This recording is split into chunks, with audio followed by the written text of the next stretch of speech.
Good afternoon guys, it's Sunday afternoon and I'm just going to make some sourdough bread. So first off, I have got 300 grams of sourdough starter. To that I'm adding 230 grams of tepid water. Mixing these up, I tested the sourdough starter in some water. It floated on the top, means it's absolutely fine to use. It's ready to use. So into the flour goes the water and the sourdough starter. This is 460 grams of strong white flour. I like to use the strong white flour. You can just use any old plain flour. It really doesn't matter, I don't think, but I use the strong white flour.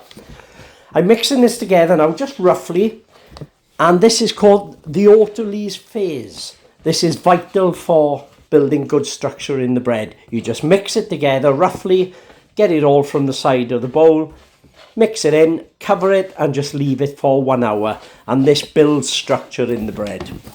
Also, you'll notice in a minute that I've also got 10 grams of salt.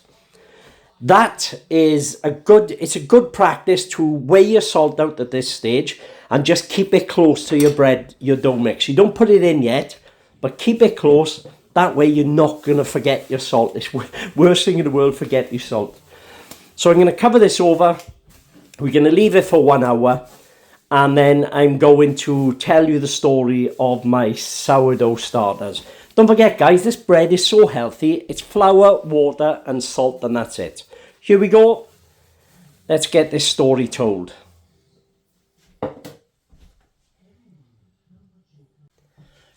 Good afternoon guys. Yes, it is afternoon. It's 21 on this Sunday afternoon, and it won't be long before the Wales game is on.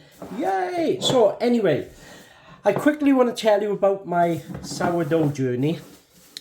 So these are my sourdough starters, Bill and Joan. They are named after two good friends of ours, Bill and Joan. So as you can see, Bill and Joan, well actually Bill was first. Bill was born on the 30th of May 2024, so he's almost 2 years old. And then I used some of Bill to make Joan. You know how it goes. So we got Bill and Joan. They both made from the original sourdough starter.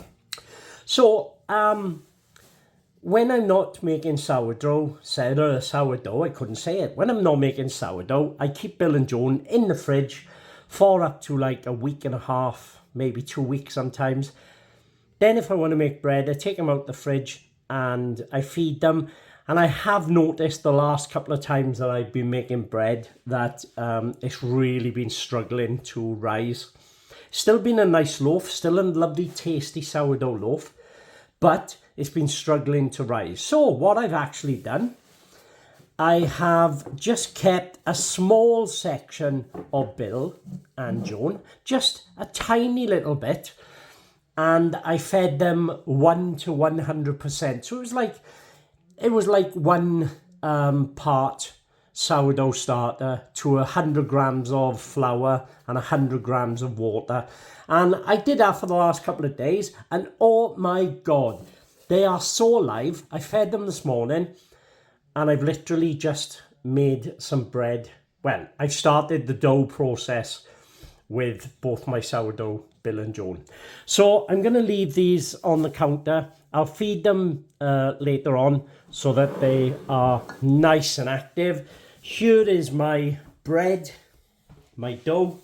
You notice I always put the salt on top. That way I don't forget to weigh it. So at the moment, this is in the Autolyse, I think I'm saying it right, the Autolyse position. You just mix it roughly. You leave it there for an hour before you start doing the bread process, which again I'll film again later. I filmed it loads of times, but I'm going to do it again later. And then I'm going to make my bread this afternoon. It takes a few hours, there's a few processes with it. I will put it in the fridge overnight and I will film myself baking it tomorrow morning. We will have fresh sourdough bread tomorrow morning. So yeah, that's the story of my Bill and Joan starter dough journey, and hopefully I've repaired them now and we will have some banging bread tomorrow morning. Anyways, keep watching, keep liking, keep sharing. Have a fantastic Sunday.